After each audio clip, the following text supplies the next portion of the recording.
The papers landed in the mud at 600 hours on November 9, 1942, torn deliberately, piece by piece. Field Marshal Erwin Rommel, the Desert Fox, the general who had chased the British across 500 miles of North African sand, the man Hitler called irreplaceable, stood in his field headquarters outside Mejaz el Bab, Tunisia, and shredded the Allied surrender ultimatum with his bare hands. He dropped the pieces into the Tunisian mud without looking down. Then he turned to his chief of staff and said something that would be repeated in every Wehrmacht field report for the next 3 weeks. They are not soldiers, they are tourists with rifles. He meant the Americans, the fresh ones, the ones who had never fought a professional army, the ones arriving by the thousands through the port of Algiers with clean boots and full ammunition pouches and absolutely no idea what they were walking into. He was talking about men like Captain John W. Waters and the soldiers of the 1st Armored Division, men who were about to show Rommel something he had spent his entire career believing was impossible, that a plan can survive complete collapse, that isolation can become a weapon, that the commander who looks defeated is sometimes the one who has already won. Here is the question this story must answer. When Rommel tore up those papers and sent 14,000 battle-hardened German soldiers directly at a single American unit, cut off, outnumbered and running out of ammunition, what exactly did Dwight D. Eisenhower do? The answer changed the war, and almost nobody knows it. November 1942, northwestern Tunisia. The war was not going well for Eisenhower. Understand the situation as it actually stood. Operation Torch, the Allied invasion of North Africa, had launched on November 8, 1942, and from the outside it looked like a triumph. 3 task forces, 107,000 soldiers landing simultaneously across Morocco and Algeria. On paper it was the largest amphibious operation in history to that point. Eisenhower, newly appointed as Supreme Allied Commander, had pulled it off without the catastrophic beach disasters everyone privately feared. But Tunisia was a different problem entirely. The Germans moved faster than anyone in Allied intelligence predicted. Within 72 hours of the Torch landings, Hitler ordered reinforcements directly into Tunis and Bizerte, bypassing the expected political delays entirely. By November 15th, German and Italian forces were pouring into northern Tunisia at a rate of 1,000 men per day.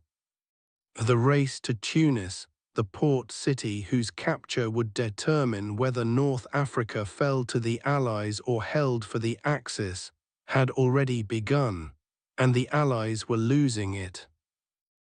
Eisenhower understood this with a clarity that his subordinates sometimes found uncomfortable. He was not a battlefield romantic.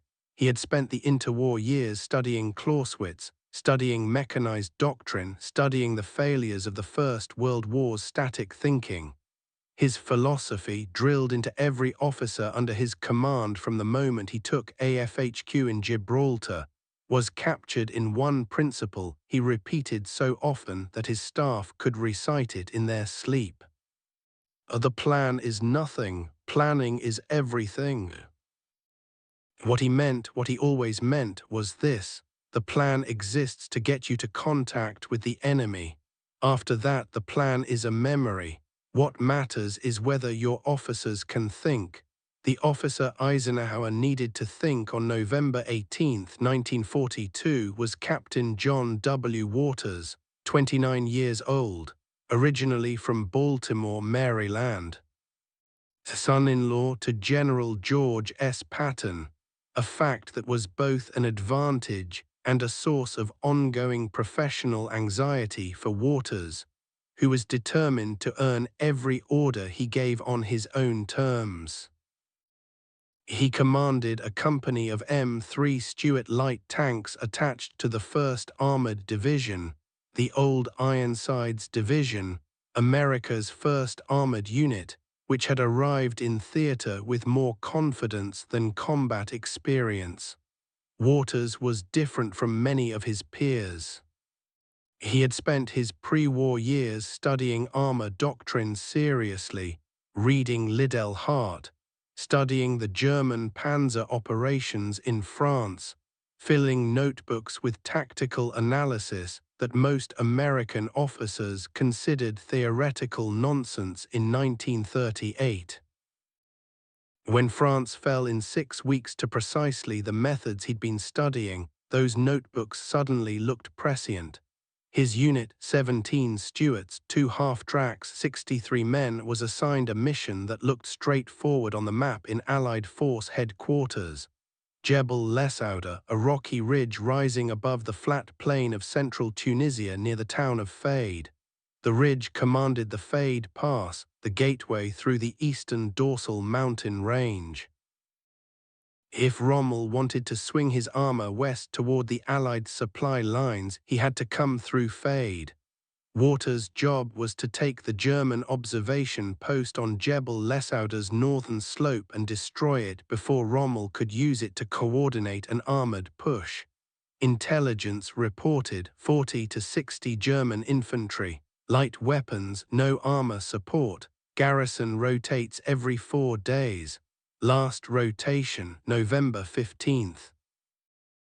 The plan called for a night approach march from Esbeitler, a 12-mile drive across open plain, a dismounted infantry assault on the northern slope at first light, and extraction before 900. Clean, fast, surgical. What the plan didn't account for, what no one at headquarters knew, was that the intelligence came from an Algerian informant named Karim Belkacem, who had last physically observed Jebel Lesouda on November 10th, 8 days earlier. An eternity in a theater where German order of battle was shifting by the hour. And in a command tent 40 kilometers east of Waters' start position, Generalleutnant Wolfgang Fischer, commanding the 10th Panzer Division, was looking at the same ridge on his own map. Fischer was not a careless man, but he was a contemptuous one, at least where American forces were concerned. He had fought the British in Libya. He had watched Italian allies dissolve under pressure. He had reviewed the after-action reports from early Allied contacts in Morocco and Algeria, and found them, in his professional judgment, deeply unimpressive. On November 17th, he wrote in his war diary, a document later captured by Allied intelligence and translated at AFHQ, one sentence that would come to define the entire coming battle. The American armored forces in this sector appear to be led by officers who have studied war in books. We will teach them to read a different kind of text. Fischer had moved 2 battalions of Panzer Grenadiers motorized infantry into positions inside the Faid Pass itself, not on the ridge, inside the pass. In exactly the positions the Allied map showed as empty, Waters' company was driving straight toward them. The revelation came at 23:40 hours on November 18th, when Waters' lead half-track reported fresh vehicle tracks crossing the road ahead, tire treads too wide for any vehicle in the Allied inventory. He stopped the column. He looked at the tracks in his headlamp. He looked at his map. The map showed nothing. Waters killed the headlights immediately. Around him, 17 Stuart tanks idled in the darkness, their crews listening to the engine noise bounce off the rocky hillsides. 63 men waiting, the kind of waiting veterans of any war recognize instantly, the 5 seconds before you find out whether your instinct was right or you just panicked over a friendly vehicle's tracks. It was not a friendly vehicle. At 23:47 hours, the first MG-42 opened up from the high ground to the right. If you have never heard an MG-42 fire at night, understand this. It sounds nothing like the American machine guns his men had trained on. It fires at 1,200 rounds per minute, roughly twice the rate of a Browning M1919. The sound is not a rattle, it is a rip, a mechanical tearing sound like canvas being destroyed by an industrial process, and it gives the human brain approximately no time to react before the first rounds arrive.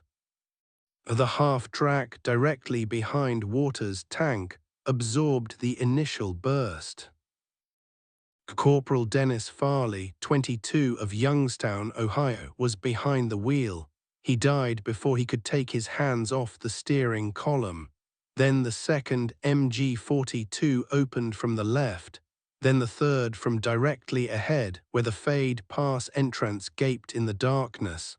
Waters had driven his company into a three-sided ambush. The German Panzer Grenadiers, not 40 soldiers, not 60 soldiers, but two full battalions, approximately 800 men, had been waiting in position for 2 hours. They had heard the American column approaching from 3 kilometers away. The noise those Stuart tanks made on hard road, Waters would write later in an after-action report dated December 1942, was something I had always known in training and somehow never fully reckoned with as a tactical problem. In North Africa on that night, it became the most important fact of my life. He did not freeze. Freezing is what his subsequent reputation was built on not doing. He immediately ordered his 2 lead tanks to push forward, not retreat, forward straight toward the pass entrance, using their movement and noise to force the German gun crews to shift position. He ordered his remaining tanks to scatter to the left, away from the high ground. He ordered everyone else on foot into the rocks immediately. The next 4 minutes were the most violent of his life. A Private First Class Harold Bud Richter, 21, of Sacramento, California, Waters' radio operator, a kid who had wanted to be a jazz trumpet player before the draft, took shrapnel through his right shoulder during the first 60 seconds. He kept the radio working. That matters. Remember it for later. 2 Stuart tanks were hit and burning by minute 3. The German 50 anti-tank guns, which the intelligence report had specifically stated were not present at this position, were firing from prepared hull-down positions along the ridge line.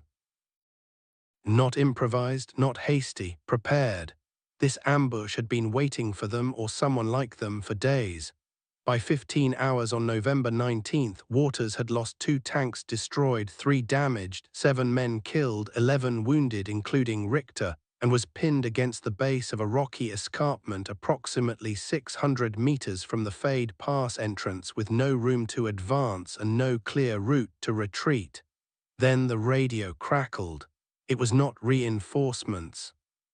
It was the 1st Armored Division operations officer calling from S. Baitler.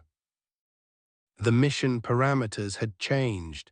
Waters, this is operations, new orders from Corps. Your objective is no longer the observation post. Repeat, no longer Lesauda Ridge. Corps needs Faid Pass itself secured by 400. You are to push through and establish blocking position on the eastern side. Allied forces will link up with you from the south by dawn. How copy? Waters stared at the handset. Think about what that order meant. He was being told to push through, to advance through an ambush of 800 German soldiers, in 17 tanks of which 3 were now combat ineffective, with 63 men of whom 11 were wounded in the dark, and hold a position on the other side until morning, at which point someone would theoretically arrive to help him. I copy, Waters said.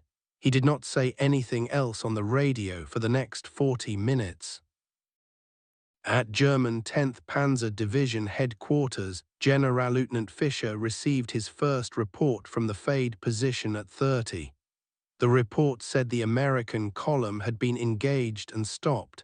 It described the American response, the forward push, the scatter to the left, the dismounting, in terms Fischer found mildly puzzling. He wrote in his diary, "They are not fleeing as expected, some confusion about their intentions. Regardless, they cannot advance or withdraw. By dawn, they will surrender or be destroyed." He was right about one thing. By dawn, something would be decided. He was wrong about what it would be. A like on this video takes 2 seconds.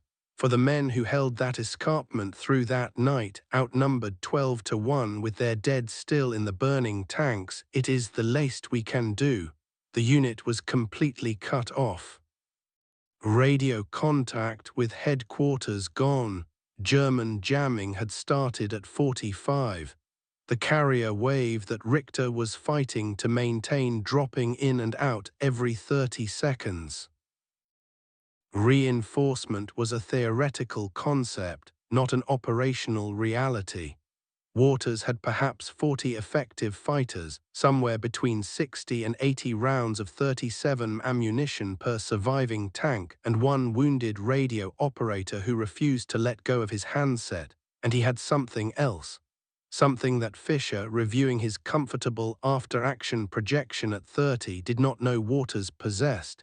He had been thinking about what Eisenhower would do, not as inspiration.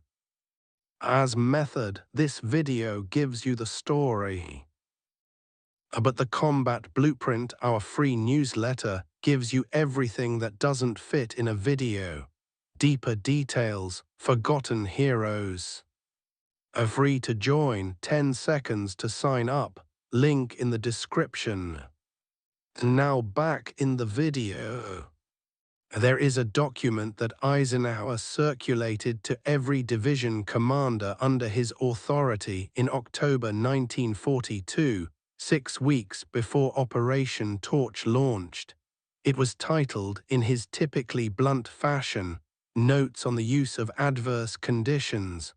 It was 3 pages long. Its core argument was this: the commander who waits for perfect conditions waits forever. The commander who reads adverse conditions as information about the enemy, what the enemy has prioritized, what the enemy has therefore neglected, is the commander who wins battles that have no business being won. Eisenhower wrote specifically, "When the enemy presents you with a crisis, examine the crisis for the assumption it required." Every ambush, every encirclement, every supply disruption reflects a choice the enemy made about what you would do next. Defeat that expectation and you have already won half the battle. Waters had read that document. He had read it twice and written a 2-page response to it in his personal journal, which survived the war and is now held at the U.S. Army Military History Institute in Carlisle, Pennsylvania. Lying against that escarpment in the darkness, with Richter bleeding steadily beside him and the German machine guns working systematically across the rock faces, Waters applied the Eisenhower principle as directly as if Eisenhower himself was standing at his shoulder. What assumption did Fisher make? Fisher assumed Waters would do one of 2 things: advance through the pass as ordered or retreat toward Beitler. Both options played directly into prepared German positions. The pass was defended in depth. The retreat route was covered by the same MG-42 nests that had opened the ambush. Fisher had designed a perfect tactical problem with exactly 2 wrong answers, but there was a third direction. Waters had noticed it on the drive in, the thing you notice and file away, and then forget because the plan doesn't require it. On the left flank of the escarpment, approximately 400 meters south of his current position, the rocky ground dropped away into a shallow wadi, a dry riverbed, that curved around the western base of the ridge. It wasn't on his tactical map. It was on the survey map he carried as backup, the older British colonial survey, because Waters was the kind of officer who carried backup maps. The wadi ran south for approximately 2 kilometers before opening onto flat ground west of the Faid Pass entirely. If he could move his surviving tanks and men into that wadi, quietly in the dark, he would bypass the entire prepared German position.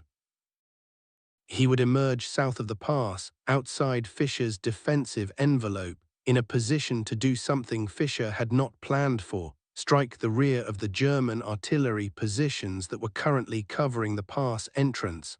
Not retreat, not advance through, go around. It was classically Eisenhowerian, or, to use the language Eisenhower himself borrowed from Liddell Hart, it was the indirect approach. Strike where the enemy is not prepared, not where they are strong. But there was a problem that had nothing to do with Germans.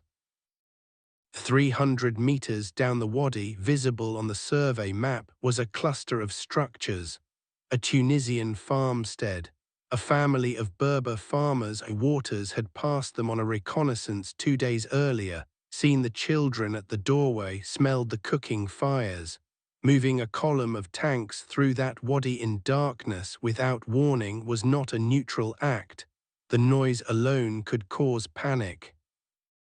And if the Germans heard the movement and opened fire toward it?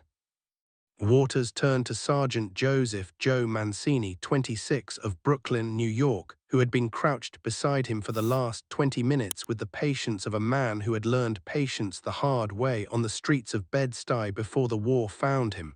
"Mancini, I need you to go to those farm buildings, by yourself, right now." Mancini looked at him for exactly 2 seconds. "They'll think I'm German. Show them your helmet, keep your hands visible. Tell them to go to the cellar and stay there, whatever language you have to use."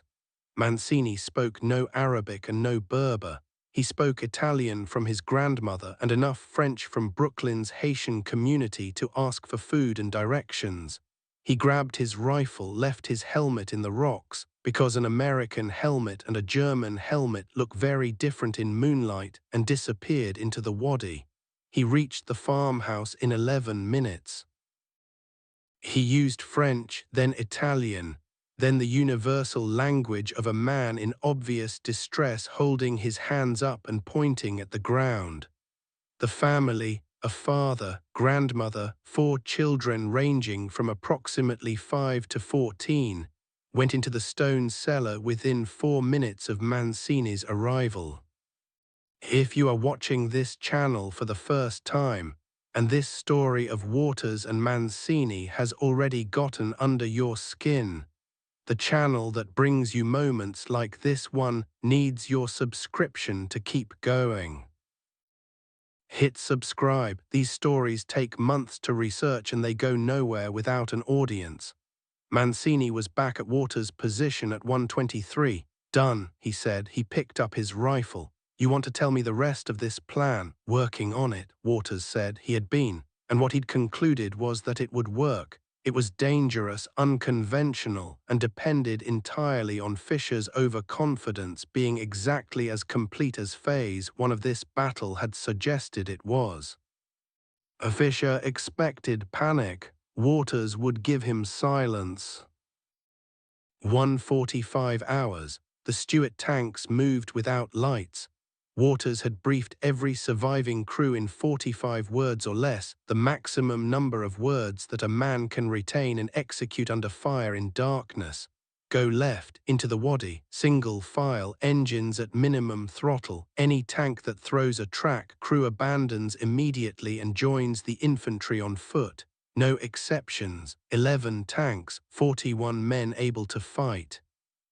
To 2 men carrying Richter on an improvised stretcher made from rifle stocks and a canvas ammunition bag.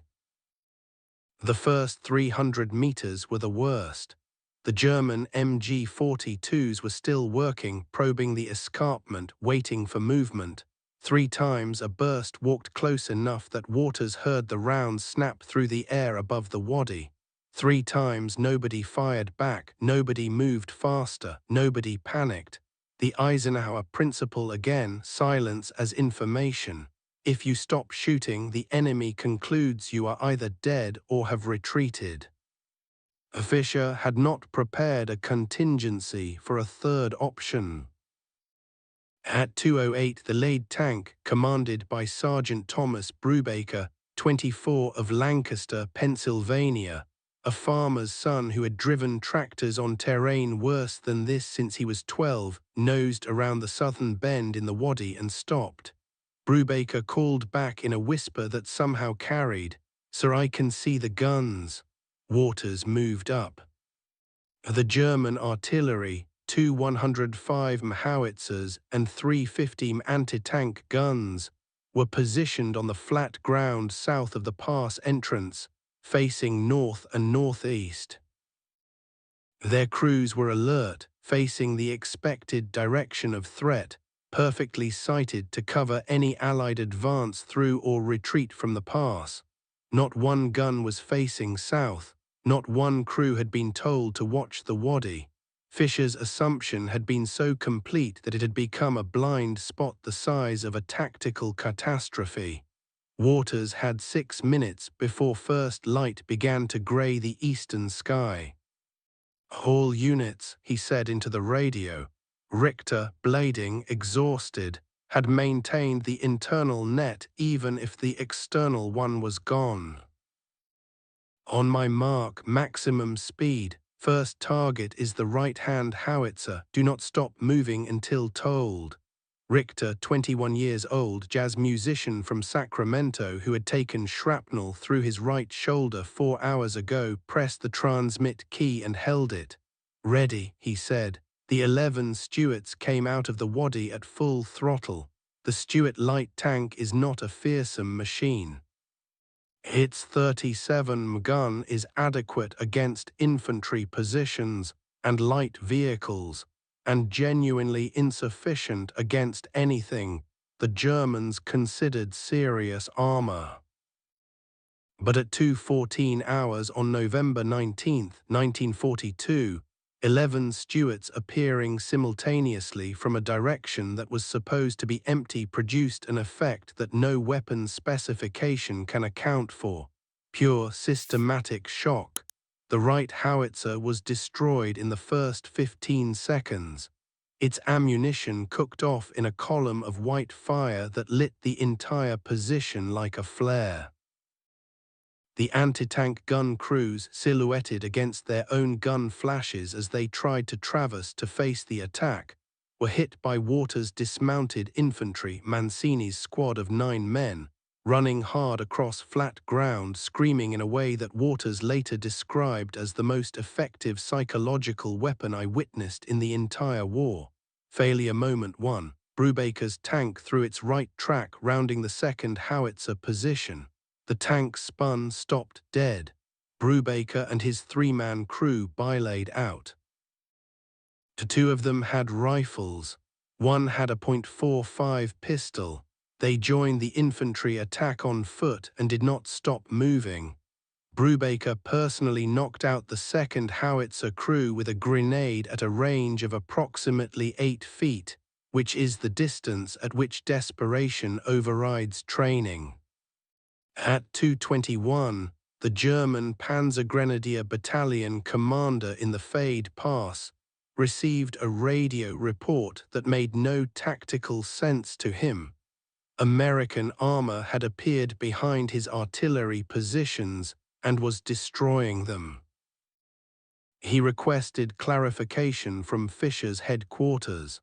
Fisher's headquarters requested clarification from the battalion.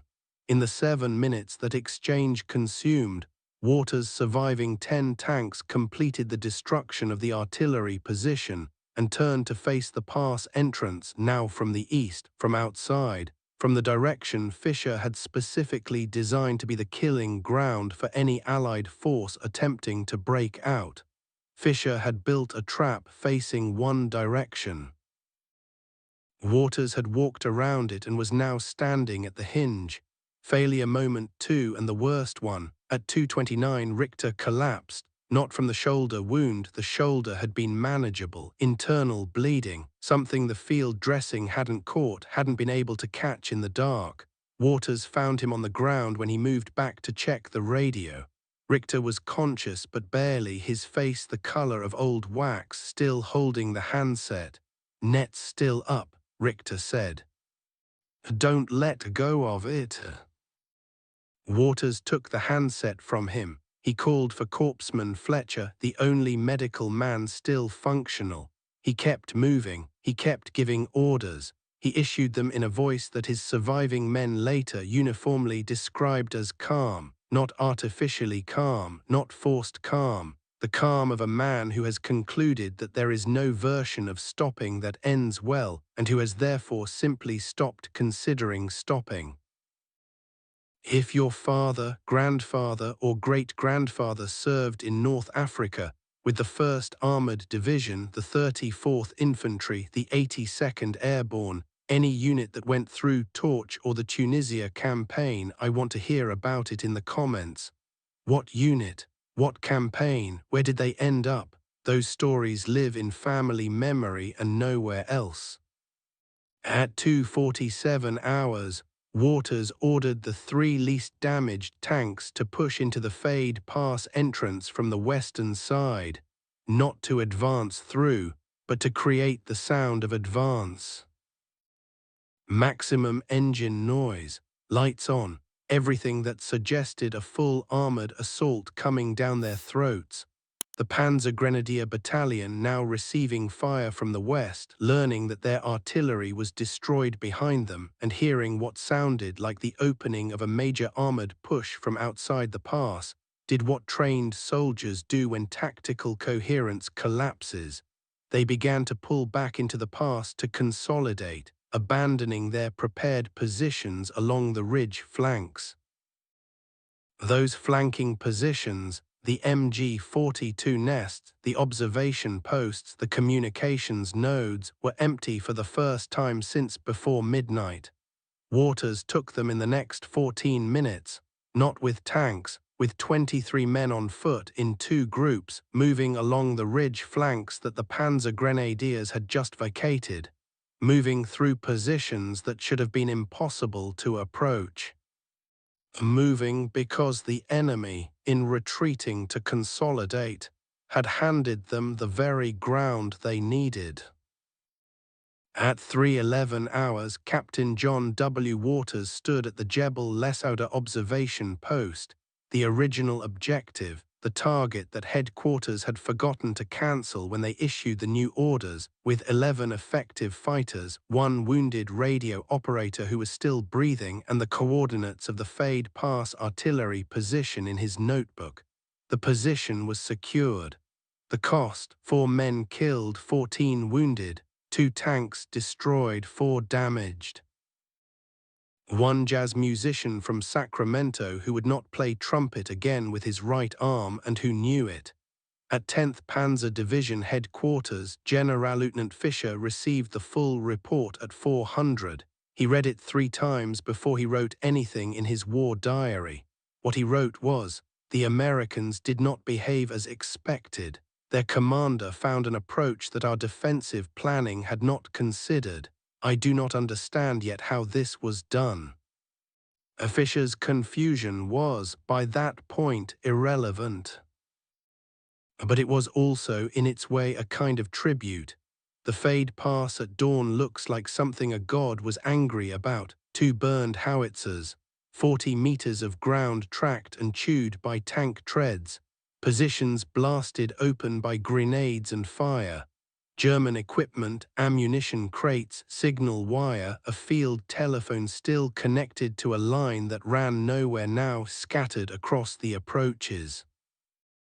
And American soldiers sitting in it, most of them too tired to stand, some of them eating rations without tasting them, staring at the flat Tunisian plain turning gold in the morning light. That is what victory in Tunisia looks like: unglamorous, expensive, real. Richter was evacuated at 6:30 by a jeep from the 1st Medical Battalion. He survived. He would spend 11 months in military hospitals before receiving a medical discharge in October 1943. He went back to Sacramento. He never played professional trumpet. He taught music in the Sacramento public schools for 31 years. and there is a wing of Hiram Johnson High School's fine arts building named after him, dedicated in 1987. Go look it up. At Eisenhower's Allied Force headquarters in Algiers, the after-action report from Waters' unit arrived on November 22nd. Eisenhower read it in full, a habit he maintained despite the volume of paper crossing his desk, because he believed that what happened at the squad and company level told you more about your army's actual condition than any staff briefing. He wrote a note in the margin of Waters' report that his aide, Commander Harry Butcher, later documented in his published memoir. It read, "This is exactly right. The plan collapsed. The officer adapted. That is the entire theory." He sent Waters a letter of commendation. He also, in a staff meeting on November 24th, used Waters' action at Faid Pass as a case study, unnamed, to protect operational security in a 20-minute discussion of what he called the Faid lesson, the principle that the enemy's ambush always contains its own solution because it is built on an assumption and assumptions leave flanks. The Germans acknowledged it too eventually. Generalleutnant Fischer was captured in May 1943 when the Axis forces in Tunisia surrendered. He was interviewed by Allied intelligence officers. A transcript of that interview, dated May 16, 1943, declassified in 1975, is held in the National Archives in a session that covered 10th Panzer Division operations throughout the Tunisia campaign. When asked specifically about the Faid Pass engagement of November 19, Fischer said through an interpreter, "I had expected them to push through or pull back. Those were the only two options my defense was designed to address." The officer in command chose a third option which my positions could not cover. I had believed American officers did not yet know how to read ground this way. I was wrong about that. It is important to be wrong about the right things. That I was wrong about American officers was a very expensive mistake. Wrong about American officers. From a German general who had defeated the British across half a continent. Think about what it cost to produce that sentence. Waters was promoted to major in December 1942. He survived the Tunisia campaign, was captured during the Kasserine Pass fighting in February 1943, one of those brutal reversals that the army eventually learned from spent time as a prisoner of war, and was liberated in 1945. He ultimately retired as a general in 1966, having spent his career building exactly the kind of adaptive, indirect thinking armored doctrine that the Faid Pass engagement had demonstrated was possible. He wrote in his memoirs, published 1980, "Eisenhower never told us what to do when the plan failed. He told us how to think when it failed. That is a completely different kind of leadership, and it is the harder kind to give. The lesson of Faid Pass is not that Americans were braver than Germans. Courage is not a national resource. It is distributed among human beings regardless of which uniform they wear. The lesson is about something more structural and more durable than courage. It is about what you do with an obstacle. The commander who encounters an obstacle sees a problem. The commander Eisenhower trained encounters an obstacle and immediately asks, what assumption did the enemy make to create this obstacle? And what does that assumption mean they've left undefended? Every ambush has a flank, every encirclement has a seam. Every crisis contains, embedded in its structure, the information required to solve it, if you have been trained to look for information rather than despair. That is the Eisenhower principle. That is what Waters used at 1:45 hours on November 19, 1942, in a wadi outside Faid Pass in the dark, with 11 wounded men and a borrowed British survey map. That is what changed the battle. And in a farmhouse with a stone cellar, as dawn came up gold over the eastern dorsal mountains, a family of Berber farmers emerged to find their land undamaged, their animals intact, their mourning continuing as if nothing had happened, because a sergeant from Brooklyn had climbed into that wadi in the dark and knocked on their door with his hands held up, and asked them in broken French to go downstairs for a little while. Their names are not in any after-action report. They are not in Fisher's war diary. They are not in Eisenhower's margin notes, but Mancini remembered them. He mentioned them in an interview in 1971. He said the father shook his hand before he left. He said he did not know how to respond to that. He said he still thought about it. If your grandfather served in North Africa with the 1st Armored Division, the 34th Infantry, the Combat Command B units that fought through the Tunisia campaign from November 1942 to May 1943, tell us in the comments. What unit? What campaign? Where did they go next? Those stories live in family memory and nowhere else, and this channel exists to make sure they keep living.